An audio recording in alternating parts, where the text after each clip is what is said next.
Livre du prophète Ésaïe, chapitre 11.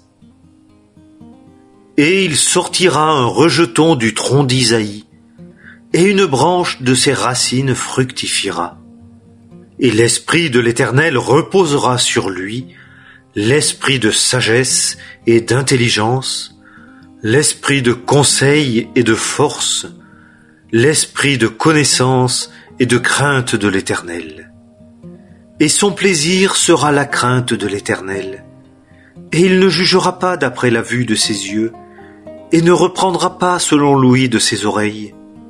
Mais il jugera avec justice les misérables, et reprendra avec droiture les débonnaires de la terre. Et il frappera la terre avec la verge de sa bouche, et par le souffle de ses lèvres il fera mourir le méchant. Et la justice sera la ceinture de ses reins, et la fidélité la ceinture de ses flancs. Et le loup habitera avec l'agneau, et le léopard couchera avec le chevreau, et le veau et le jeune lion et la bête grasse seront ensemble, et un petit enfant les conduira. La vache paîtra avec l'ours, leurs petits coucheront l'un près de l'autre, et le lion mangera de la paille comme le bœuf. Le nourrisson s'ébattra sur le trou de l'aspic, et l'enfant sevré étendra sa main sur l'antre de la vipère. On ne fera pas de tort, et on ne détruira pas dans toute ma sainte montagne, car la terre sera pleine de la connaissance de l'Éternel, comme les eaux couvrent le fond de la mer. Et en ce jour-là, il y aura une racine d'Isaïe, se tenant là comme une bannière des peuples. Les nations la rechercheront, et son repos sera gloire. Et il arrivera, en ce jour-là, que le Seigneur mettra sa main encore une seconde fois pour acquérir le résidu de son peuple, qui sera demeuré de reste, de l'Assyrie et de l'Égypte, et de Patros, et de Cush, et d'Élam, et de Shinar, et de Hamath, et des îles de la mer. Et il élèvera un étendard devant les nations, et rassemblera les exilés d'Israël, et réunira les dispersés de Juda des quatre bouts de la terre. Et la jalousie d'Éphraïm s'en ira, et les adversaires de Juda seront retranchés. Éphraïm ne sera pas rempli d'envie contre Juda, et Juda ne sera pas l'adversaire d'Éphraïm. Mais ils voleront sur l'épaule des Philistins vers l'ouest. Ils pilleront ensemble les fils de l'Orient. Édom et Moab seront la proie de leurs mains, et les fils d'Ammon leur obéiront. Et l'Éternel desséchera la langue de la mer d'Égypte, et il secouera sa main sur le fleuve dans l'impétuosité de son vent, et le frappera pour qu'il devienne 7 ruisseaux, et y fera marcher avec des souliers. Et il y aura un chemin battu pour le résidu de son peuple, qui sera demeuré de reste, de l'Assyrie, selon ce qui est arrivé à Israël au jour qu'il est monté du pays d'Égypte. Livre du prophète Ésaïe, chapitre 12. Et tu diras en ce jour-là, « Je te célébrerai, Éternel, car tu étais en colère contre moi, et ta colère s'est détournée. Et tu m'as consolé. Voici, Dieu est mon salut. J'aurai confiance, et je ne craindrai pas. Car Jéhovah, est ma force et mon cantique, et il a été mon salut. Et vous puiserez de l'eau avec joie aux fontaines du salut. Et vous direz en ce jour-là, célébrez l'Éternel, invoquez son nom, faites connaître parmi les peuples ses actes, rappelez que son nom est haut élevé. Chantez l'Éternel, car il a fait des choses magnifiques. Cela est connu dans toute la terre. Pousse des cris de joie et exulte, habitante de Sion, car grand au milieu de toi est le Saint d'Israël. Livre du prophète Ésaïe, chapitre 13. L'oracle touchant Babylone qu'a vu Ésaïe, fils d'Amoz. Élevez un étendard sur une montagne nue. Élevez la voix vers eux. Secouez la main, et qu'ils entrent dans les portes des nobles. J'ai donné commandement à mes saints. J'ai appelé aussi pour ma colère mes hommes forts, ceux qui se réjouissent en ma grandeur. La voix d'une multitude sur les montagnes, semblable à un grand peuple, la voix d'un tumulte des royaumes des nations rassemblées. L'Éternel des armées fait la revue de la milice de guerre. Ils viennent d'un pays lointain, du bout des cieux, l'Éternel et les instruments de son indignation pour détruire tout le pays. Hurlez, car le jour de l'Éternel est proche. Il viendra comme une destruction du Tout-Puissant. C'est pourquoi toutes les mains deviendront lâches, et tout cœur d'homme se fondra, et ils seront terrifiés. Les détresses et les douleurs s'empareront d'eux, ils se tordront comme celles qui enfantent, ils se regarderont stupéfaits, leurs visages seront de flammes. Voici, le jour de l'Éternel vient, cruel, avec fureur et ardeur de colère, pour réduire la terre en désolation, et il en exterminera les pécheurs. Car les étoiles des cieux et leurs constellations ne feront pas briller leur lumière. Le soleil sera obscur à son lever, et la lune ne fera pas luire sa clarté. Et je punirai le monde pour sa malice, et les méchants pour leur iniquité. Et je ferai cesser l'orgueil des arrogants, et j'abattrai la hauteur des hommes fiers. Je ferai qu'un mortel sera plus précieux que leur faim, et un homme plus que leur d'ophir. C'est pourquoi je ferai trembler les cieux, et la terre sera ébranlée de sa place, par la fureur de l'Éternel des armées, et au jour de l'ardeur de sa colère. Et il en sera comme d'une gazelle chassée, et d'un troupeau que personne ne rassemble. Chacun se tournera vers son peuple, et chacun fuira vers son pays. Tous ceux qui seront trouvés seront transpercés, et quiconque se joindra à eux tombera par l'épée. Et leurs petits-enfants seront écrasés devant leurs yeux, leurs maisons seront pillées, et leurs femmes seront violées. Voici, je réveille contre eux les Mèdes, qui n'estiment pas l'argent, et quant à l'or, n'y prennent pas de plaisir. Et leurs arcs abattront les jeunes gens, et ils n'auront pas compassion du fruit du ventre.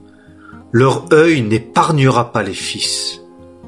Et Babylone, l'ornement des royaumes, la gloire de l'orgueil des Chaldéens, sera comme quand Dieu renversa Sodome et Gomorrhe.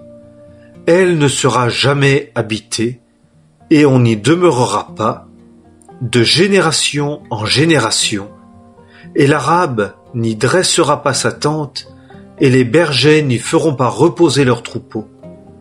Mais les bêtes du désert y auront leur gîte, et les hiboux rempliront ses maisons, et les autruches y feront leur demeure, et les boucs sauvages y sauteront, et les chacals s'entrerépondront dans ses palais, et les chiens sauvages dans les maisons luxueuses.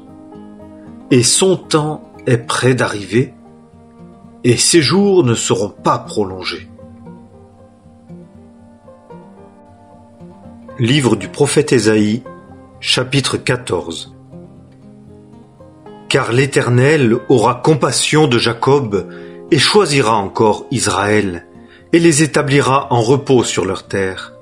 Et l'étranger se joindra à eux et sera ajouté à la maison de Jacob.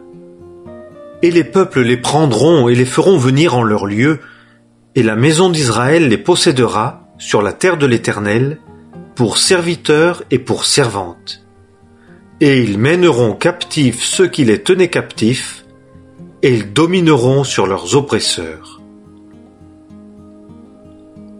Et il arrivera, au jour où l'Éternel te donnera du repos de ton labeur, et de ton trouble, et du dur service auquel on t'a asservi, que tu prononceras ce cantique sentencieux sur le roi de Babylone, et tu diras: Comment l'oppresseur a-t-il cessé? Comment l'exactrice a-t-elle cessé? L'Éternel a brisé le bâton des méchants, le sceptre des dominateurs. Celui qui, dans sa fureur, frappait de coups les peuples, sans relâche, dominant les nations dans sa colère, est poursuivi sans trêve. Toute la terre est en repos et tranquille. Elle éclate en chant de triomphe. Les cyprès aussi se réjouissent de toi, les cèdres du Liban. Depuis que tu es tombé, l'abatteur n'est plus monté contre nous.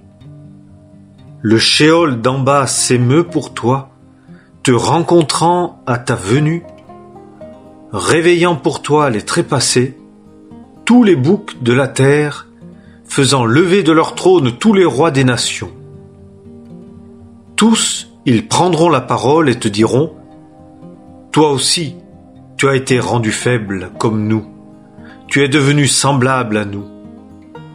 Ton orgueil est descendu dans le shéol, le son de tes luttes. Les vers sont étendus sous toi, et les larves sont ta couverture. Comment es-tu tombé des cieux, astre brillant, fils de l'aurore? Tu es abattu jusqu'à terre, toi qui subjuguais les nations. Et toi, tu as dit dans ton cœur: je monterai aux cieux, j'élèverai mon trône au-dessus des étoiles de Dieu, et je m'assiérai sur la montagne de l'assignation, au fond du nord. Je monterai sur les hauteurs des nus, je serai semblable au Très-Haut. Toutefois, on t'a fait descendre dans le shéol, au fond de la fosse. Ceux qui te voient fixent leur regard sur toi, ils te considèrent disant: est-ce ici l'homme qui a fait trembler la terre, qui ébranlé les royaumes, qui a fait du monde un désert et qui ruinait ses villes? Ces prisonniers, il ne les renvoyait pas chez eux. Tous les rois des nations, eux tous, reposent dans leur gloire, chacun dans sa maison. Mais toi, tu as été jeté hors de ton sépulcre, comme une branche qui fait horreur, recouvert de tués, percé par l'épée, descendu jusqu'aux pierres d'une fosse, comme un cadavre foulé aux pieds. Tu ne seras pas réuni avec eux dans le sépulcre, car tu as ruiné ton pays, tu as tué ton peuple. De la race des méchants, il ne sera jamais fait mention. Préparez la tuerie pour ses fils à cause de l'iniquité de leur père, qu'ils ne se lèvent pas, ni ne possèdent la terre, ni ne remplissent de villes la face du monde. Je me lèverai contre eux, dit l'Éternel des armées, et je retrancherai de Babylone le nom et le reste, enfants et postérité, dit l'Éternel. Et j'en ferai une possession du butor et des mares d'eau, et je la balayerai avec le balai de la destruction, dit l'Éternel des armées. L'Éternel des armées a juré, disant: pour certain, comme j'ai pensé, ainsi il arrivera. Et comme j'ai pris conseil, la chose s'accomplira, de briser l'Assyrien dans mon pays. Et je le foulerai aux pieds sur mes montagnes, et son joug sera ôté de dessus eux, et son fardeau sera ôté de dessus leurs épaules. C'est là le conseil qui est arrêté contre toute la terre, et c'est là la main qui est étendue sur toutes les nations. Car l'Éternel des armées a pris ce conseil, et qui l'annulera? Et sa main est étendue, et qui la lui fera retirer? L'année de la mort du roi Akaz fut prononcé cet oracle. Ne te réjouis pas, Philistie, tout entière, de ce que la verge qui t'a frappé est brisée. Car de la racine du serpent sortira une vipère, et son fruit sera un serpent brûlant qui vole, et les premiers-nés des misérables paîtront, et les pauvres se coucheront en assurance. Mais je ferai mourir de faim ta racine, et tes restes, on les tuera. Hurle, porte, ville, pousse des cris. Sois dissoute, Philistie tout entière, car une fumée vient du nord, et nul ne reste à l'écart dans ces rassemblements de troupes.